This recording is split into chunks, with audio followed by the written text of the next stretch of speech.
Hey guys, what's up? It's Growing Up Alina. So I wanted to hop on because it's been quite a while. I hope everybody is doing well during this time. A bunch of my Instagram friends know that I was in the hospital on July 3rd, and I just wanted to talk about my experience.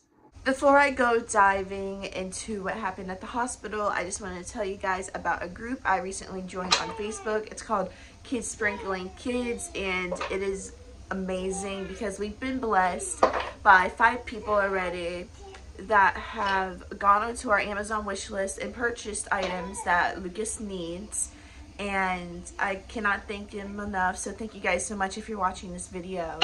I'm just amazed at all the kindness that we're being shown. To start off my story, I am a DoorDasher, as a bunch of you guys possibly already know, during this hard time.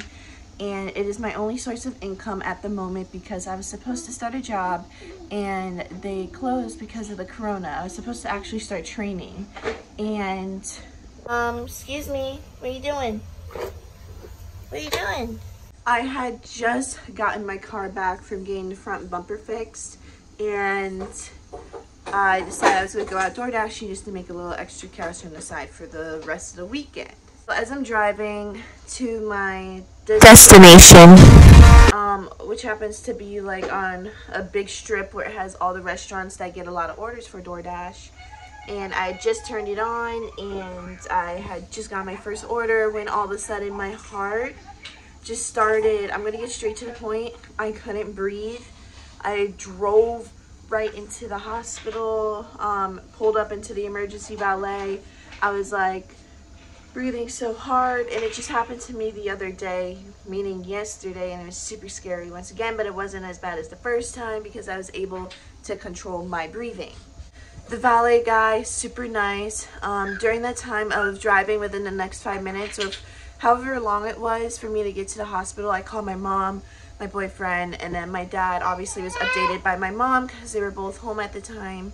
And my mom rushed to the hospital, and my boyfriend did as well, just so somebody could be with the baby because they couldn't bring me back because of the coronavirus right away. God forbid there was something wrong with me. Guys, they literally put me outside. They put me outside because they're just like, our rooms are full and to follow protocol. Outside. Guys, I was outside for probably like 20-30 minutes. So here I was, if I was having a heart attack and it wasn't corona, I was sitting out here pretty much catching my breath and gasping for air, and just, it wasn't pretty. There was a whole situation with the security guard, everything, because of course my mom was angry, as any mother would be, and it just wasn't a great experience. Finally, one of the nurses, because she realized how much I was gasping for air, decided to bring me into the actual waiting room and sat me, you know, probably like 10 feet apart from everybody. Everybody was 10 feet apart. There was only, honestly guys, 4 people in the waiting room because all the rooms are full. But all of a sudden this guy walks in. He had a fever, headache, everything that you would have with corona, and he was just like, maybe it's a kidney stone, everything, because I have those too. Everybody just hops that it's the corona. And then the nurse took his temperature. It was 102, and she was like, here we go. So not only was I in desperate need of medical attention, I was also possibly surrounded by corona patients. I wore my mask, hand sanitizer, did the whole 9 yards to protect myself. But when I was even in the back area for like 4 hours after the fact, or it was maybe even 5 hours at this point, because I didn't get home till 11:30 and this all happened at 5 o'clock. I was sitting there for a good 4 or 5 hours, surrounded by people being told, well, you're gonna get admitted because we think it's the corona. We're not 100% sure, but we have the rapid test. And let me tell you guys this real quick. So during my 2-hour, 3-hour wait in between after seeing the doctor and not being hooked up to any machines, yep, you guys, I wasn't even connected to a pulse ox machine, and I was having a hard time breathing.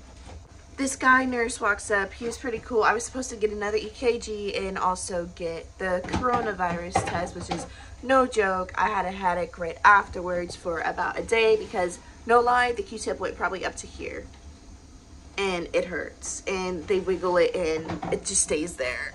He walks into the room and he's just like, okay, so I saw you had your corona test, which I didn't have it already, but I did have a CAT scan. This is the only possible explanation I have for this is they did the CAT scan and they didn't see any hints of corona in my lungs because apparently you're able to tell. And he walks in, he's just like, okay, so I looked and it showed you that your corona test was negative, and I was just like, I never got the corona test.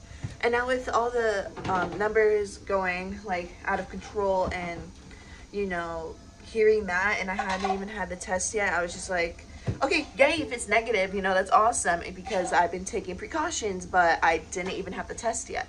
When I told him that I didn't have the test, he looked at me, he was just like, oh, all right, okay, maybe I was just reading something wrong, so I'll be right back with the test. So he grabs the test, he does it. I literally had no problem going up this nostril, I was crying because it started hurting because he accidentally got my wall in my nose and I started having a little nosebleed. Long story short, then I was also told that the rapid tests are only for people that are getting admitted, but the doctor beforehand told me that they didn't have rapid tests.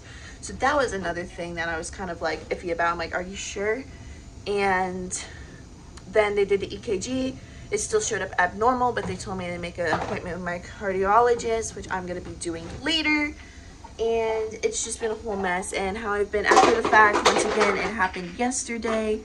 Super scary. I was sitting outside enjoying company, and I just all of a sudden I couldn't breathe. Like the tightening in my chest started again, and I would want to say it's anxiety, but I have a feeling it is not anxiety because I never suffered from anxiety in my whole life. But people say, oh well, it starts at 20, and I'm like, yay me. But I guess you could say I'm doing okay. I'm thriving, kind of. I'm gonna try door dashing a little later at 5 o'clock. I'm giving myself this day, like throughout the day, to see if anything happens. I'm also gonna go through caffeine withdrawals real bad, so pray for me, you guys.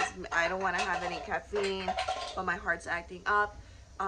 Once again, thank you guys so much for tuning in. Comment, rate, subscribe, tickle that notification bell, please, and say a prayer for me. I'd really appreciate it, and I will see you in the next vlog. Peace.